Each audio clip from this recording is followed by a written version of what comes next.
көшбасшы болу бұл маңызды іс.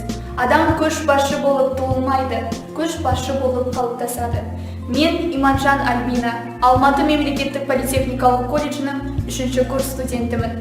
Менің бойымда бұл қасиет бар ма? Мен күнделікті өмірде әр күнімді жоспарлап, жоспарымды орындап, діттеген мақсат-мұраттарыма жетуге тырысамын. Мақсаты жоқ адам тек өмірдің ағысымен жүзеді. Ал мен ағысқа төтеп беретін қоғам белсендісі болғым келеді. Сол үшін қоғамдық жұмыстарға белсене араласамын. Сенбіліктер, түрлі кәсіби байқаулар, студенттер ұйымының ұйымдастырушы бөлімінде өзімді сынап жүрмін. Колледжіміздің өзін-өзі басқару ұйымының мүшесімін. Біз әр күн сайын студенттердің оқу ісіне қатысты мәселелерді талқылаймыз. 1-ші курс студенттеріне арнап түрлі іс-шаралар ұйымдастырамыз. Олардың білімге деген құштарлықтарын арттыруға, студенттік өмірге еркін сіңісіп кетулеріне үлес қосамыз. Колледжіміздің жаңалықтар бөлімінің жетекшісімін. Әр апта сайын болған жаңалықтарды Политех Ньюс сайдарымен шығарамыз. Мені бір қуантарлығы, бұл жұмыстар менің болашақ мамандығыммен тікелей байланысты. Жетекшімен бірігіп, жас фотограф үйірмесін ұйымдастырдық.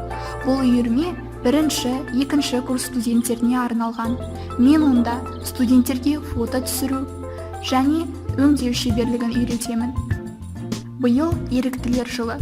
Бұл жыл біздің жаңа қырымызды ашуға көп мүмкіндік береді.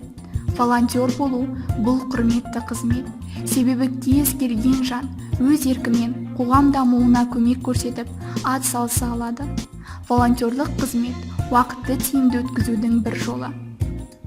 Мемлекет басшысы Қасым-Жомарт Кемелұлы өз сөзінде жастарға: мемлекетіміздің келешегі өздеріңіз. Біз халқымызды әлемге танытқан ең асыл қасиеттерді сіздердің бойларыңыздан көргіміз келеді деген еді. Ендеше қайырымдылық шараларын ұйымдастырып өткізу әрқайсымыздың парызымыз.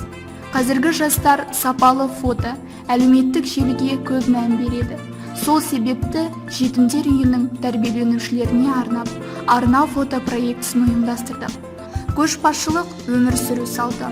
Ол өмір бойы жүзеге асырылады. Мен өзімнің осындай пайдалы іс-шаралардың ерікті қатарында болғаныма мақтан тұтамын.